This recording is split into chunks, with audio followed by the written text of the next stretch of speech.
The Book of Esther, Chapter 7. So the king and Haman went to dine with Queen Esther.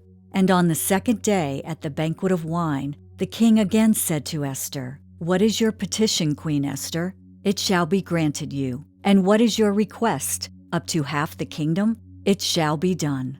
Then Queen Esther answered and said, "If I have found favor in your sight, O king, and if it pleases the king, let my life be given me at my petition, and my people at my request.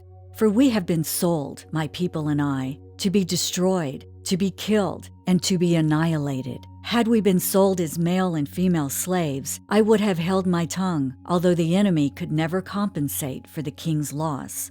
So King Ahasuerus answered and said to Queen Esther, "Who is he, and where is he, who would dare presume in his heart to do such a thing?" And Esther said, "The adversary and enemy is this wicked Haman."